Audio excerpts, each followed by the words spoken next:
नमस्कार दोस्तों, स्वागत है आपका अपने YouTube channel my success centre पर।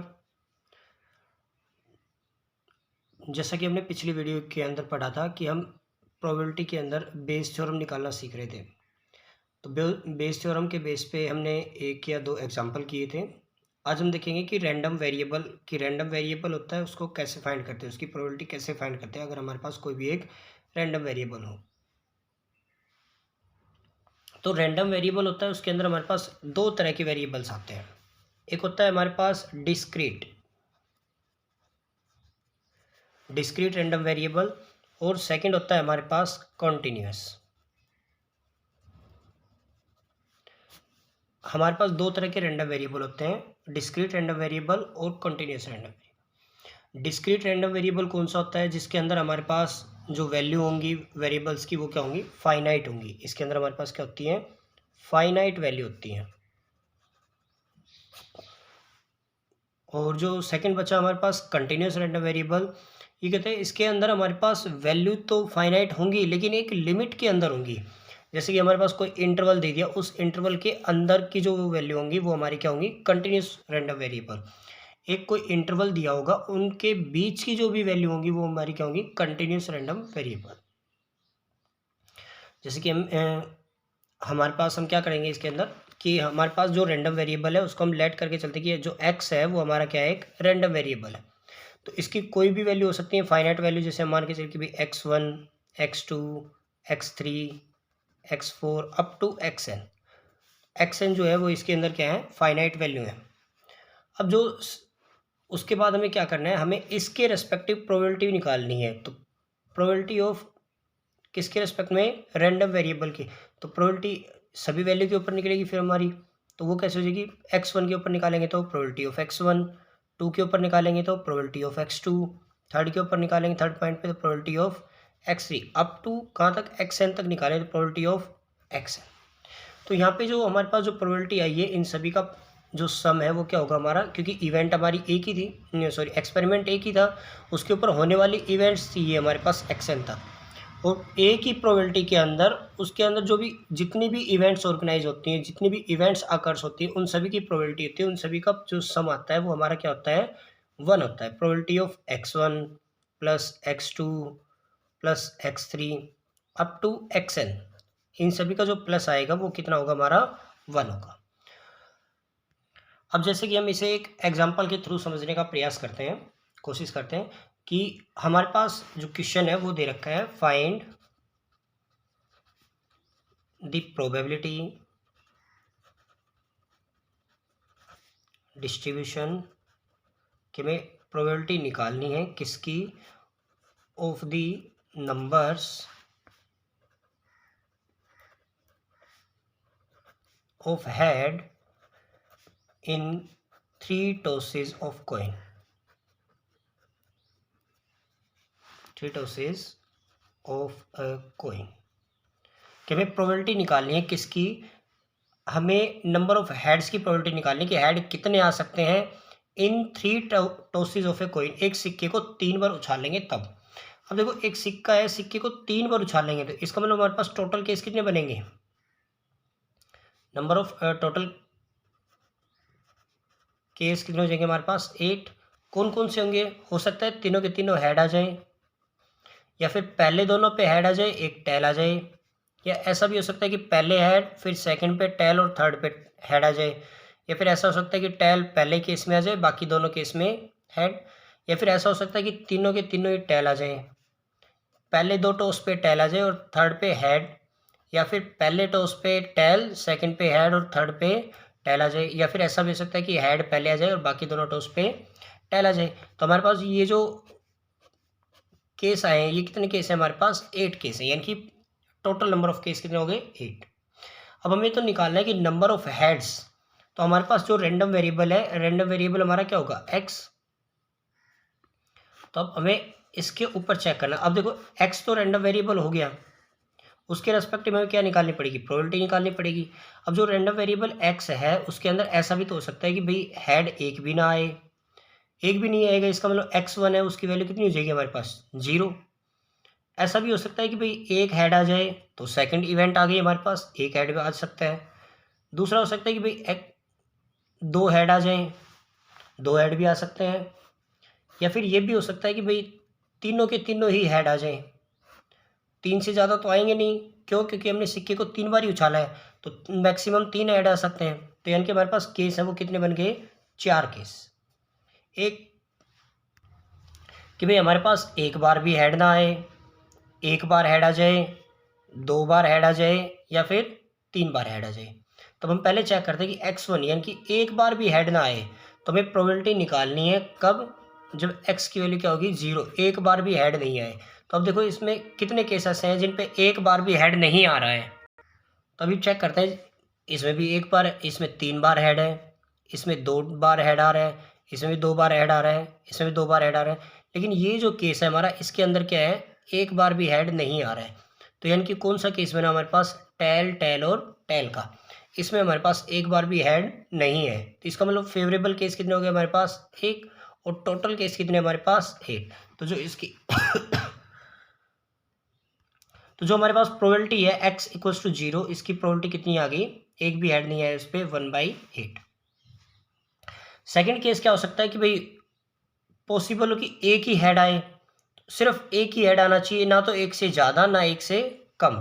अब देखते हैं, इसमें 3 हेड है तो ये केस भी नहीं होगा हमारा। इसमें 2 केस हैं, 2 बार हेड आ रहा है तो ये भी नहीं है हमारा। इसमें भी 2 बार हेड आ रहे हैं तो ये भी नहीं होगा। इसमें भी 2 बार हेड आ रहे हैं तो ये भी नहीं होगा। इसमें देखो, इसमें एक बार हेड आ रहा है, एक हो गया। इससे नेक्स्ट वाले केस में देखा, इसमें भी एक बार हेड आ रहा है, और इसमें चेक किया तो इसमें भी एक बार हेड आ रहा है। तो हेड आने के केस कितने हो गए हमारे पास? 3, जिसमें सिर्फ एक बार हेड आ रहा है, तो वो केस कितने हो गए हमारे पास? 3। तो प्रोबेबिलिटी क्या हो जाएगी? 3/8। क्यों? क्योंकि टोटल केस हमारे पास कितने? 8 में से सिर्फ 3 केस ऐसे हैं जिनमें हेड है वो एक बार आ रहा है, तो प्रोबेबिलिटी कितनी होगी? 3/8। अब नेक्स्ट निकालना है हमें कि प्रोबेबिलिटी निकालने में x इक्वल्स टू 2 के लिए, कि हो सकता है कि जो हेड है वो कितनी बार आ जाए? 2 बार। तो हेड 2 बार आने की प्रोबेबिलिटी चेक करते हैं हम। 2 बार आने के केस कौन कौन से बनेंगे पहले वो देखते हैं। तो इसमें देखा, इसमें हमारे पास 3 हेड है, इसमें देखा हमारे पास इसमें 2 हेड है, तो एक केस ये हो गया हमारे पास। इसमें चेक किया, इसमें भी 2 हेड है, तो एक केस ये हो गया। और इसमें चेक किया, इसमें भी 2 हेड है हमारे पास, तो एक केस ये हो गया। तो यानी कि हमारे पास कितने केस बने? 1, 2 और 3। तो इसमें भी फेवरेबल केस 3 आ गए। टोटल केस कितने हमारे पास? 8। तो जो प्रोबेबिलिटी है 2 हेड आने की, वो भी कितनी आ गई हमारी? 3/8। अब निकालना है फोर्थ, कि तीनों के तीनों हेड आ जाए। तीनों के तीनों हेड किस केस में है? सिर्फ एक के अंदर, इसके अंदर, कि तीनों के तीनों हेड हो।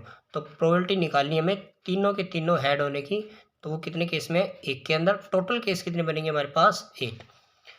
टोटल 8 ही है हमारे पास। फिर टोटल केस, तो जो x इक्वल्स टू 3 है उसका कितना आ गया हमारे पास? 1/। अब देखो, हमने सारे जो भी इसके अंदर वेरिएबल, रैंडम वेरिएबल के थ्रू जो भी इवेंट आनी थी वो सारी आ गई है। अब हमें क्या करना है, हम अपने जो रिजल्ट है उसको चेक करना चाहते हैं कि जो हमने प्रोबेबिलिटी निकाली है वो सही है या फिर नहीं है। हमें अपने आंसर की जांच करनी है। तो अभी हमने बताया था कि जो भी हमारे पास प्रोबेबिलिटी होगी उन सभी का प्लस है वो किसके इक्वल आएगा? 1 के। तो हमें क्या करना है, इन सभी का प्लस करके देखना है। तो देखो, बेस सभी का क्या है? सेम है, 8।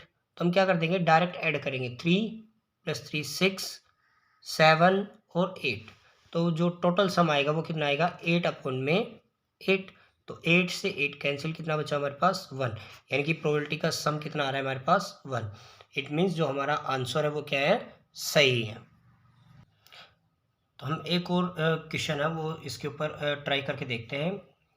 देखो भाई, क्या दे रखा है हमारे पास? फाइंड द प्रोबेबिलिटी डिस्ट्रीब्यूशन, कि हमारे पास एक प्रोबेबिलिटी डिस्ट्रीब्यूशन फाइंड करना है of A number of successes, की सक्सेसेस जो वैल्यू है उनके आने का, इन टू टॉस, अगर हम 2 बार उछालें किसी चीज़ को, of A die.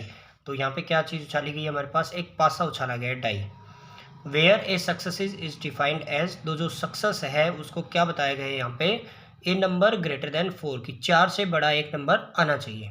Sketch it's graph also, कि हमें इसका क्या करना है? ग्राफ भी स्केच करना है। तो देखो, हम कोई भी एक, हमारे पास एक डाई है, तो देखो भाई उसने क्या कहा है कि हमें प्रोबेबिलिटी निकालनी है number of success in two toss, 2 toss के अंदर सक्सेस आनी चाहिए। तो हम क्या करते हैं, देखो हम कोई भी डाई उछालेंगे, तो पॉसिबल केस क्या क्या बनेंगे, possible case in a die throw, die को जब हम उछालेंगे तो डाई के अंदर पॉसिबल के केस भाई 1 भी आ सकता है, 2 भी, 3 भी, 4, 5 और 6, ये 6 नंबर आ सकते हैं। अब उसने कहा 2 सक्सेस आने चाहिए, यानी कि सक्सेस, तो हमारे पास हम लेट करके चलते हैं कि लेट ई है, ई हमने क्या मान लिया, ई is the number of success,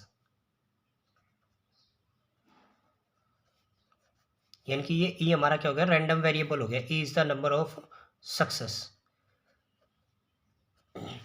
E अगर हमारा नंबर ऑफ सक्सेस हो जाएगा तो इसके अकॉर्डिंग ई की जो वैल्यू होंगी वो क्या होंगी हमारे पास, जो ई की वैल्यू होंगी, हो सकता है एक भी केस में ना आए हमारे पास सक्सेस, यानी कि इस सक्सेस को उसने कहा है कि 4 से बड़ा होना चाहिए, हो सकता है एक भी केस में ना आए 4 से बड़ा नंबर, सारे 4 से छोटे आ जाएं, या ऐसा भी हो सकता है 4 से बड़ा कोई भी एक नंबर आ जाए हमारे पास, जैसे 4 से बड़ा इसमें कौन सा है, या तो 5 आ जाए या फिर 6 आ जाए।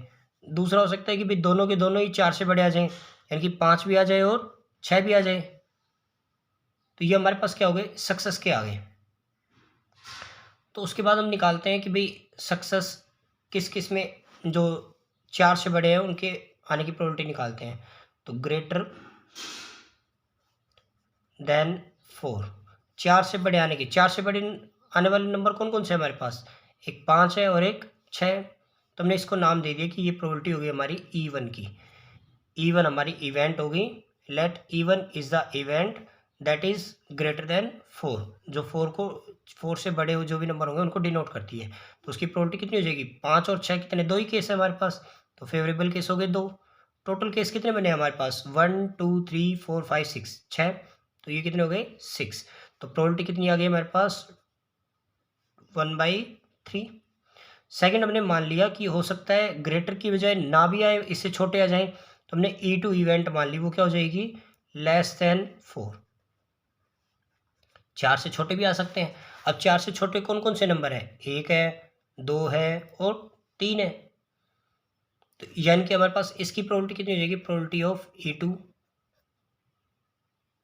सॉरी लेस देन 4 या इसके इक्वल भी आ जाए, ये केस बनेगी भाई, या तो लेस देन आ जाए या फिर इक्वल, क्योंकि इसके अंदर हमें तो 4 से बड़े चाहिए, तो 4 से बड़े आ गए, अब इसमें हो सकता है 4 से छोटे आ जाए या 4 के बराबर आ जाए, तो एक केस ये भी आ जाएगा, तो टोटल केस कितने हो गए हमारे पास 4, टोटल केस कितने हमारे पास 1 से लेके 6 तक, तो यानी कि 6, तो इसको अगर कैंसिल करेंगे तो कितना जाएगा, 2 से जा रहा है, 2 2 जा 4, 2 3 जा 6, तो कितनी आ गई हमारे पास 2/3। तो देखो हमने क्या किया, इसके अंदर हमने रैंडम वेरिएबल मान के चले, रैंडम वेरिएबल हमारा क्या था ई, अब हमें क्या करना है, उसकी प्रोबेबिलिटी निकालनी है, तो प्रोबेबिलिटी ऑफ ई, चलो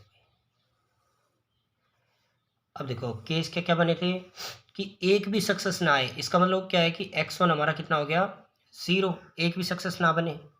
दूसरा क्या था x2, यानी कि एक ही सक्सेस आए, सिर्फ एक, ओनली 1, या फिर क्या था कि x, तीसरा केस क्या था, दोनों के दोनों क्या जाए सक्सेस।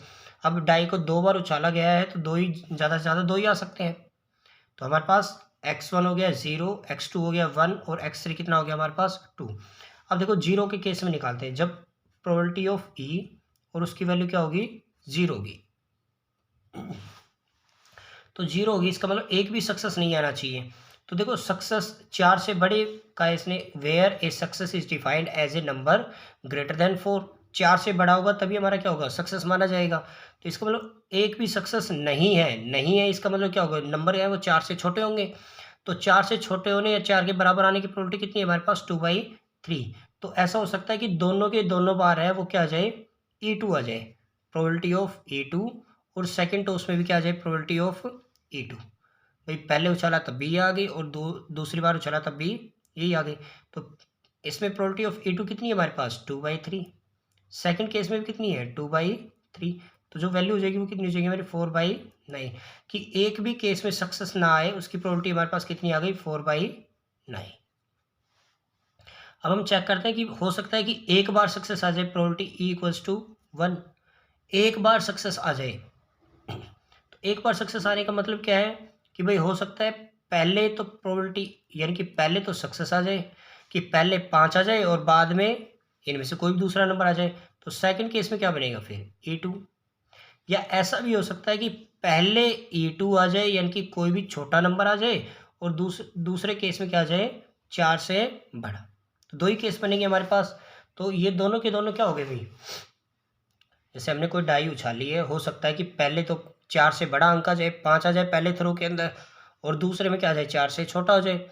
या ऐसा भी हो सकता है कि पहले ही 4 से छोटा आ जाए या 4 के बराबर आ जाए, और दूसरे केस में 4 से बड़ा आ जाए। तो दो केस बनेंगे, तो उन दोनों की प्रोबेबिलिटी निकालेंगे। E1 कितना है हमारे पास 1/3। सेकेंड E2 की कितनी है हमारे पास 2/3 प्लस, अब E2 कितनी है हमारे पास 2/3, और E1 कितनी है 1/3। तो प्रोबेबिलिटी कितनी होगी 2 1 जा 2, 2/9 प्लस इसको सोल्व करेंगे तो कितना होगा 2/9, और दोनों का ऐड किया कितना हो गया हमारे पास 4/9। तो यानी कि सेकंड केस में भी जब एक बार सक्सेस आए तो उसकी प्रोबेबिलिटी कितनी होगी 4/9। या ऐसा भी अब लास्ट केस हमारा क्या बचा है कि दोनों के दोनों में क्या जाए सक्सेस आ जाए। तो ऐसा हो सकता है कि भाई पहले वाले में भी 5 और 6 में से कोई भी एक नंबर आ जाए, एक बार उछाला, और दूसरे वाले में भी अगर दोनों के दोनों सक्सेस चाहिए, इसका मतलब क्या है पहले भी 4 से बड़ा कोई भी एक नंबर आ जाए, और दूसरे में भी क्या आ जाए 4 से बड़ा ही एक नंबर आ जाए, तो दोनों भी सक्सेस आ गए, दोनों ही सक्सेस हो गए। तो दोनों की प्रोबेबिलिटी कितनी है 1/3 इंटू 1/3, तो टोटल केस कितना हो गया 1/9। तो अब यानी कि इसकी प्रोबेबिलिटी कितनी आ गई 1/9। अब हमें क्या करना है, फिर से अपने क्वेश्चन की जांच करनी है कि हमारा जो क्वेश्चन है वो सही है या फिर गलत है। तो हमने क्या बताया था, जितनी भी प्रोबेबिलिटी आएंगी, जितने भी इवेंट्स आकर होंगे हमारे पास, तो यहाँ पे इवेंट कौन कौन से आकर हुए x1 x2 और x3, 3 इवेंट आए, अर्थात हमारी जो तीनों की प्रोबेबिलिटी है, प्रोबेबिलिटी ऑफ x1, फिर सेकंड की प्रोबेबिलिटी ऑफ x2, और third event probability of x3, तीनों का इस सम कितना आएगा हमारे पास 1। तो हमने तीनों की प्रोबेबिलिटी रखेंगे, x1 की कितनी है 4/9, प्लस सेकंड भी कितना है 4/9, थर्ड x3 कितना है 1/9, तीनों को एलसीएम लिया हमने 9 आया, 4 + 4 8 और 1 कितना हो गया 9। तो इनको जब कैंसिल करेंगे कितना आ गया 1, यानी कि यही हमारा क्या है RHS। तो यानी कि हैंस जो हमारा जो आंसर है वो क्या है करेक्ट है। हैंस हमने अपने आंसर की भी क्या कर लिए जांच कर ली कि हमारा सही है या फिर गलत है। अब उसने कहा है लास्ट में कि स्केच इट्स ग्राफ ऑल्सो, कि हमें इसका क्या बनाना है एक ग्राफ भी बनाना है। तो हम क्या करेंगे ग्राफ बनाएंगे इसके लिए। तो ये ओरिजिन हो गया, ये कितना हो गया 0।